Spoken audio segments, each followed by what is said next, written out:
Senate Bill 966 by Senator Mitchell, an act relating to controlled substances. Senator Mitchell. Thank you very much, Madam President and colleagues. Today I stand and present Senate Bill 966, a bill that divests from expensive and ineffective policies of mass incarceration by repealing the section of code that allows for additional years of punishment for prior nonviolent drug convictions.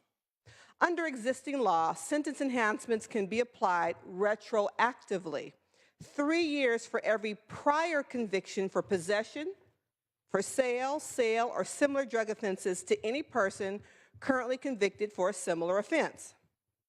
The original intent of the 3-year sentence enhancement for prior drug convictions was twofold. First, to deter the sale of drugs, and second, to reduce the availability of controlled substances. As we now know, this drug war strategy has failed at decreasing drug availability. Controlled substances are now cheaper, stronger, and typically more widely available. Additionally, sentence enhancements have resulted in overcrowded jails and prisons, unjustly harsh sentences for nonviolent crimes, and have crippled both our budget as well as localities. By right-sizing sentences for people with prior drug convictions, this bill will address the rationale for costly jail expansion, allowing state and county funds to be invested in programs and services that meet community needs and truly and effectively improve public safety. The research is clear. Longer prison stays alone are not a deterrent and have no effect in the number of drug sellers or the availability of drugs. We also know that these enhancements have not been evenly applied. In fact, the rates of drug use and sales are comparable across racial lines, yet people of color are far more likely to be stopped, searched, arrested, prosecuted, convicted, and incarcerated for drug law violations than are whites. Research also shows that prosecutors are twice as likely to pursue a mandatory minimum sentence for blacks as for whites charged with the same offense. Colleagues, there have been lots of questions posed to me and others about this bill, so I'm going to hopefully be able to address them accurately and factually on the front end. First of all, does this bill repeal all sentence enhancements? The answer is no. This bill does not affect enhancements, including enhancements for transporting or manufacturing large amounts of drugs. It does not affect gun enhancements, violent crime sentences, or strike offenses. It does not. Which past offenses for possession, so what offenses does this bill indeed impact? The offenses are limited to those that are triple nons, meaning nonviolent, non-sexual, and non-serious. This bill does not amend the code that provides for increased penalties based on weight or volume of controlled substance. So those who've been concerned about this bill letting people off who are major drug dealers or parts of the cartel, that is simply untrue. Unlike other states, California does not differentiate personal possession and possession with intent to sell based on weight. If the district attorney believes that there are indications of intent to sell, then the offender will be charged for possession for sale. Many cases, in fact, the vast majority, involve very small amounts. Unfortunately, there is no data on the most common amounts that are charged in possession for sale or sale cases. Thirdly, I've heard concerns about drug dealers, repeat offenders, getting a get-out-of-jail-free card or a slap on the wrist. Once again, the primary concern around this bill is the concept of double jeopardy. Why should you be forced to serve twice for a prior conviction? So again, this will not take away law enforcement's tools, nor will it allow law enforcement to go easy on drug cartels or people who traffic in weight. This bill does not change the underlying sentence. The penalty for sale of even a minuscule amount of drugs will remain the current statute, 3, 4, or 5 years. Possession for sale of even the smallest amount of drugs, again, remains 2, 3, or 4 years. It does not affect enhancements for trafficking in kilos or manufacturing gallons of drugs. The vast majority of the cases targeted by this bill are for small amounts of drugs, and the people caught up over and over, the people who are suffering from mental illness or drug addiction, who suffer from poverty and lack of treatment and resources.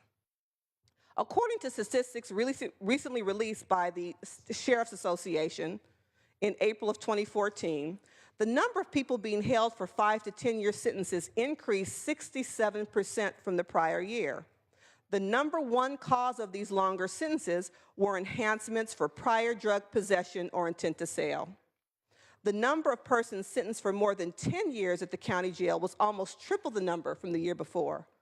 The number one cause, again, petty drug sales with enhancement for priors that they had already served their time for. Most of these are realignment cases sentenced to county jails for long periods of time because they are, again, triple nons. Across the political spectrum, we have acknowledged that these outsized sentences for minor offenses have not proved effective and have again and again disproportionately affected people of color while costing the taxpayers millions of dollars. Let me state again for clarity, this bill does not affect the ability of law enforcement to punish drug-related crimes to the full extent of the sentence, up to 5 years for intent to sell and up to 4 years for possession. This bill simply says you are not allowed to pile on additional enhancement for prior petty offenses. There should be no double jeopardy. If you've served your time once for a prior offense, that should be adequate. With that, colleagues, I ask for your aye vote on SB 966. Thank you, Senator Mitchell. Debate or discussion? Senator Stone. Thank you, Madam President. I have tremendous respect from my colleague from Los Angeles, but I respectfully can't support this bill that decreases the penalties on individuals who are perpetually arrested and convicted drug dealers, manufacturers of opiates, including the deadly drug fentanyl that has killed 10 people here in Sacramento County alone, and cocaine. It treats a trafficker exactly as the individual convicted of basically their first offense. In 2014, there were 28,647 deaths associated with opiate overdosing. And while I appreciate that the author doesn't feel that it's a big impact to public safety, why is it then that the Association for Los Angeles Deputy Sheriffs, the Association of Deputy District Attorneys, California Association of Code Enforcement Officers, California College and University Police Chiefs Association, California Narcotic Officers Association, California District Attorneys Association, California Police Chiefs Association, Los Angeles County Professional Peace Officers Association, and many more. Why do they oppose it? Because there needs to be consequences to crimes, and I keep hearing this argument that our prisons are full. Our prisons aren't full anymore because we shifted all these prisoners down to the local level. Let's hold people accountable for their crimes, especially peddling these drugs that are killing our kids with dangerous drugs like fentanyl, where kids don't get a second chance when they experiment with this very potent and deadly drug. I respectfully ask for a no vote. Thank you, Senator Stone. Senator Nielsen. Madam President, ladies and gentlemen of the Senate, allow me to talk about the non-serious and non-violent, the non-sexual offenders. We've been dealing with them out on our streets for a number of years. Has crime gotten any better in our communities? Are we safer in our communities? Hardly. You ask the law enforcement professionals. You ask your city councilmen, your local police chiefs. You ask your neighbors. They are not. Burglaries, car thefts, car stealing has gone way up, and violent crime too, in some areas incredibly. Well, why? Because repeat offenders are out on the streets, non-serious, non-violent, non-sexual offenders. All of these law enforcement professionals and organizations, and those who care about treatment and saving individuals that get on the wrong track, including the National Faith-Based Coalition, they see the problems that's come to visit us and that is exacerbated by these individuals who are now in our community already. Let's talk about repetitive and escalating behavior. If an individual, starting at our own children, gets away with bad behavior, is that a signal for them to stop that bad behavior? Hardly. It is an invitation to continue it. And, in fact, to escalate it, do something a little worse. Those who then go through our juvenile justice system and graduate to the adult system have done a lot of crime, a lot of repetitive and then escalating behavior. Many of them, or most of them, didn't get caught for a lot of that behavior, but they keep doing it. So we are now going to countenance that prior behavior and say, well, it didn't happen. Those victims, oh, there was nothing wrong there. Drug dealers, victimless crime, huh? Folks, I have seen the lives that have been destroyed by these drug dealers. Destroyed, and they don't care. They're making money. And by the way, they're in a violent business too. A drug deal went down a quarter mile from our home. I heard the 4 shots, 5 minutes to 12 one night. It was a drug deal gone bad. Way out in the country. Yeah. Non-serious, non-violent. That's a violent business, folks. The guys that did these things, oh, they got away with it a few times. Now we've got people who did it, who victimized our community, communities plural, by providing drugs. So we're going to let them get away with it, to keep doing it. I can't abide with this. It didn't happen. They didn't victimize people. Drugs are no problem. Yes, Senator Stone is right. We've had 10 deaths in this community by laced opioids. You don't know what you're getting, even in your marijuana now. This is terrifying to me, what we're coming to visit upon our youth. And the treatment, hardly available in our communities. We have not beefed up community treatment for all that's descended upon us, or these individuals that are not going to face consequences for their behavior. For decades, the drug courts worked great. I helped start some of them in the areas that I've represented way back into the 80s. The drug courts were good. Why? Because the drug offender would come into the court with the probation officer, and Your Honor would say, well, probation officer, how's this person doing? Well, he's doing very well. Going to treatment, he's accountable. Well, we're going to do 3 more months, and then we'll release him.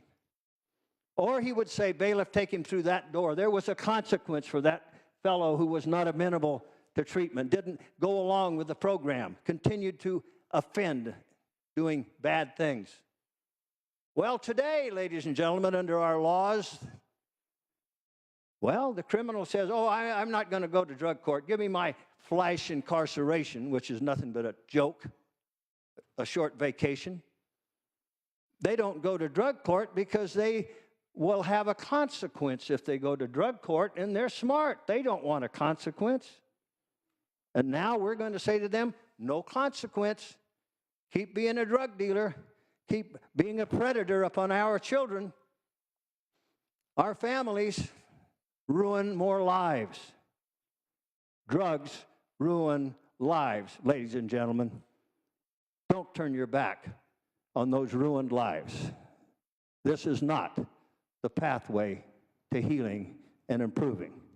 This is the opposite direction. I urge a no vote. Thank you. Senator Lara.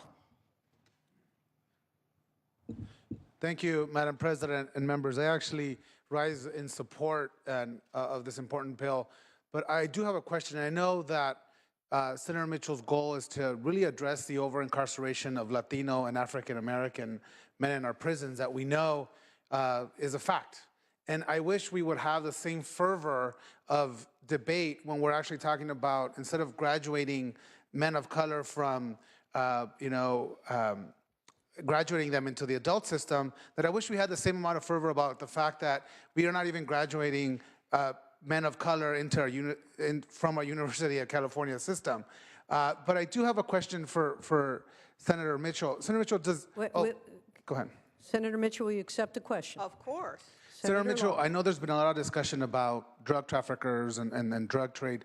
Does this bill do anything to limit the ability of law enforcement to go after the drug dealers and the drug traffickers? Thank you for the question, Senator Lara. It does not. As I stated,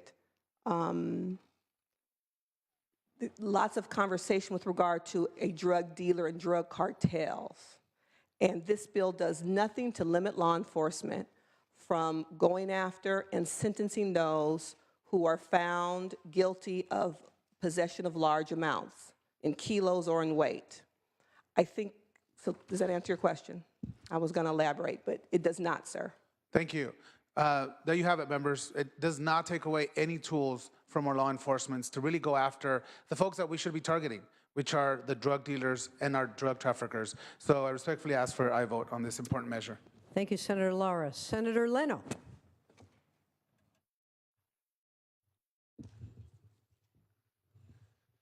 Thank you, Madam President. Colleagues, after hearing the author present this bill in the Public Safety Committee, I asked her if I could be added as a co-author of the bill, and I want to share a few thoughts as to why I did that. If the debate that we're having is framed as, are drug dealers good or are drug dealers bad, the author loses the argument. That is not the bill before us. We all know and we all agree unanimously, drug dealers are bad and there should be consequences for them.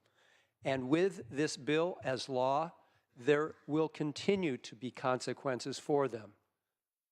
We are not suggesting that there not be consequences. Drug dealers, especially those caught repeatedly, do not have the option of going into drug treatment, whether that treatment's available or not.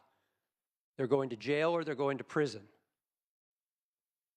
So the policy question before us is whether these enhancements that were put in place by this legislature back in 1985 at the height of the war on drugs, when we knew 30 years less of what we now know about the failure of that war.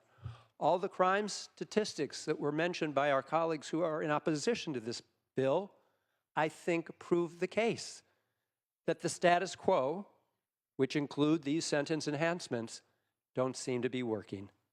Demand for drugs are as high as ever.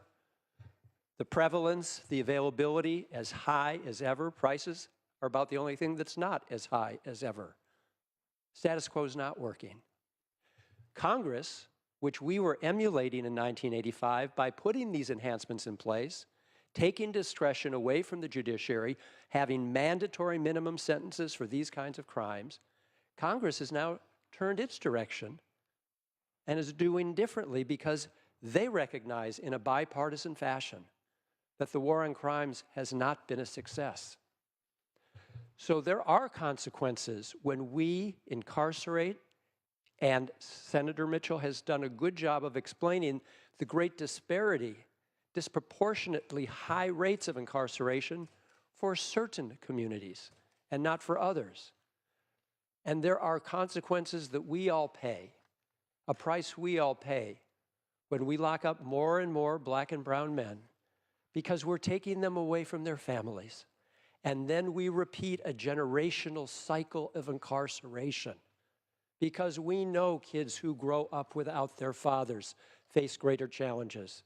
And if they're growing up in poverty, they face even greater challenges.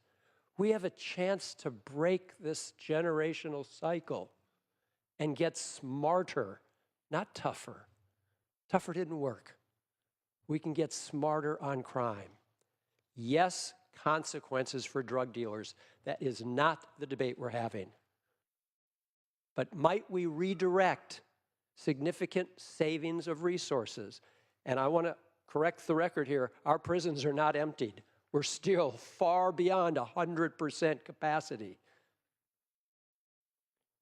We can take saved dollars and better invest them in job training, in re-entry programs, in educational programs to help families that are struggling sustain themselves.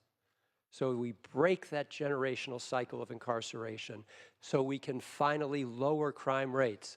Again, the other thing we all have in common here is we want safer communities. We're all arguing for that. We've tried one path the past 30 years, has not worked. This is a very narrow and sensible approach to a very complex issue, and I would ask for your aye vote. Thank you, Senator Leno. Senator Bates. Thank you, Madam President. A question for the author. Will you accept the question? Absolutely. Without objection. The good senator from Los Angeles, I just want to make sure that it's crystal clear that an individual who's been in drug trafficking, let's say convicted 3 years ago, served their 3 or 5 year sentence, they are again captured, found guilty. Would they be given an enhancement because it's the second offense?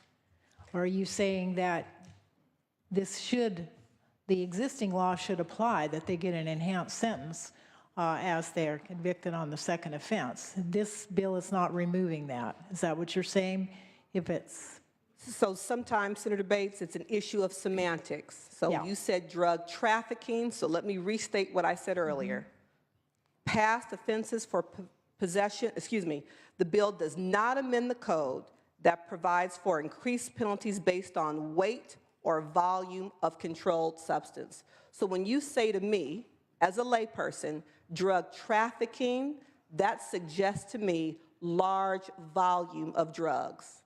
And so as I stated, in my definition of drug trafficking, and I'm assuming yours, this bill would not amend that section of the code. Those who are engaged in large-scale volume of sales, this bill would not impact them. But I'm asking if prior convictions for that, and they are now out on parole, whatever, and they are engaged in it again, will they get a sentence enhancement based on their prior convictions also? They would, because that's current law, and this bill would not change that based on the volume of drugs in their possession for sale on that past offense. Yeah. What this bill does not impact current enhancements, as the bill that you have offered that's in the process today. It only prevents you from going back and pulling in those that are that they've already served their time for, prior convictions that don't meet that volume quantity. Yes. Thank you. I think that Thank you for the clarifies. question. Thank you. Senator Morlock. Thank you, Madam President. The issue is safer communities, and with AB 109 and Prop 47, it comes up quite often in my community that things aren't safer anymore. Things are happening, and if we reduce sentences, maybe that has an impact on our neighborhoods. So I just want to bring that up just because I'm getting a lot of feedback from my constituents. I can remember a few years back that the former governors of this state meet together once a quarter, Davis and Wilson and Duke-Majan, and invited county supervisors to come up to LA for a meeting. And how is AB 109 impacting, our counties? And we were talking about dramatic impacts. Our personal property crimes were jumping up, and the supervisor from San Diego County could name all of the women that were murdered since a certain individual was released from state prison. So that's maybe where my concern is. In your closing comments, Senator from LA, just help me make sure that I'm making my community safer. Thank you, Madam President. Thank you. Any further debate or discussion on this item? Seeing and hearing none, Senator Mitchell, you may close. Thank you very much. I appreciate that, Madam President. Let me make two statements again. This bill does not affect other enhancements, including enhancements for transporting or manufacturing large amounts of drugs. It does not affect gun enhancements, violent crime sentences, or strike offenses.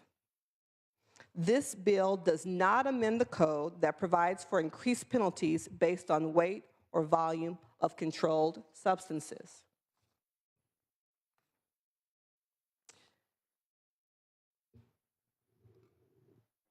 What we are attempting to do with SB 966 is to begin to redirect our efforts and our focus and create a current, relevant, fact-based, research-based war on drugs. We know that the current policy fails to prevent drug use, fails to prevent drug sales, and fails to rehabilitate while wasting taxpayer dollar. The courts have mandated that we take action with regard to our prisons.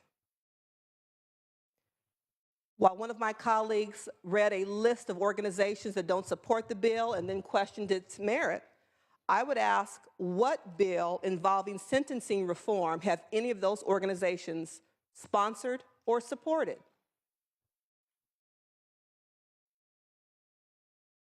We all continue to question the funding level for CDCR because we want to redirect those dollars into areas that can be more beneficial and more useful to California residents.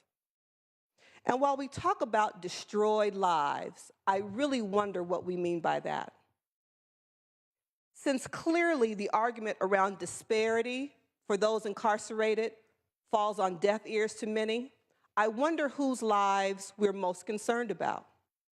If we were to have 3 drug dealers, in quotes, stand in front of us on the Senate floor, what would they look like?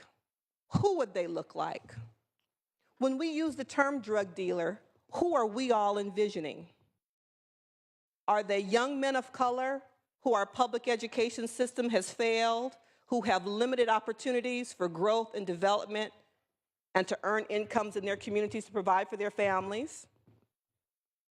Are they them old Miami Vice slicksters with speedboats and loafers with no socks, with slick back hair, many of whom are also brown? When we say drug dealers, who do we envision?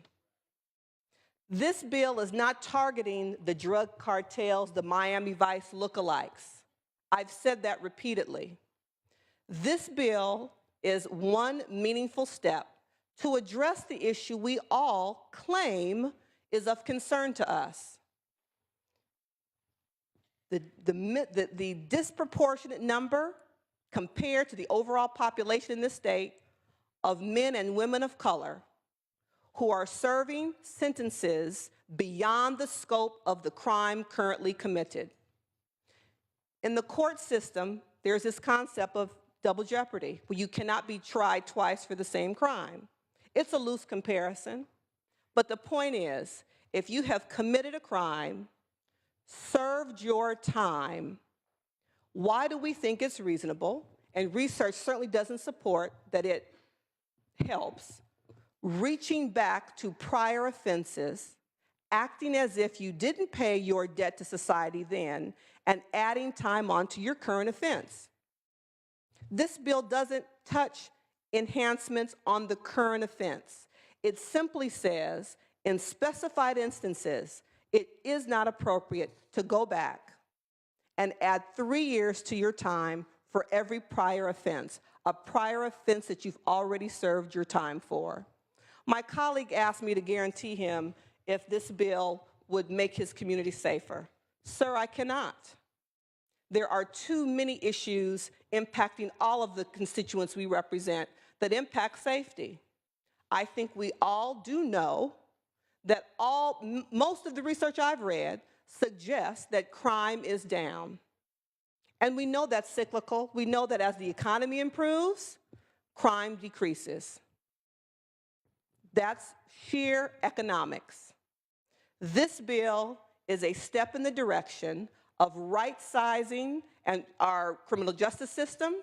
It's a step in the right direction to really looking at all the lives that are destroyed by excess time spent in the system. It's a bill that begins to continue to look at the issue of disparity about who's locked up. It's a bill that will continue to help us as a state make beds available in prisons for those who we all are clear belong there. Those who commit violent crimes, who the laws this body passes suggest they must serve time in the best facility available, CDC or jail. This is a step in that direction. I would ask that you focus on the facts of this bill. I've reiterated them repeatedly to try to dispel any confusion or myths about which enhancements this bill will impact. And with that, I ask for your aye vote. All debate having ceased, Mr. Secretary, please call the roll. Allen? Aye. Anderson? No. Bates? No. Bell? Aye. Berryhill? No. Block? Aye. Cannella? No. De Leon? Aye. Fuller? No. Gaines? No. Galgiani? No. Glazer? No. Hall? Aye. Hancock? Aye. Hernandez? Aye. Hertzberg? Hill? Aye. Hueso? Huff? No. Jackson? Lada? Aye. Leno? Aye. Leyva? Aye. Liu? Aye. McGuire? Aye. Mendoza? Mitchell? Aye. Monning? Aye. Morlock? Morrell? No. Wynn? No. Nielsen? Pan? Aye. Pavley? Aye. Roth? Runner? Stone? No. Vidak? No. Wykowski? Aye. Wolk? Whoa. Let's go back. We'll call the absent members one more time. Hertzberg? Hueso? Jackson? Mendoza? Morlock? Morlock, no. Nielsen? No. Roth? No. Runner? Wolk? Is there anyone who hasn't voted? Senator Mitchell moves a call. File item 54, excuse me, yes, 53 has been dispensed with. File item 54 is Senator Roth. Do you wish to take up this item? Pass on file. File item 55, Senator Nguyen. Pass on file. File item 57, Senator Mendoza. Not at his desk. File item 56. Give me one moment, please.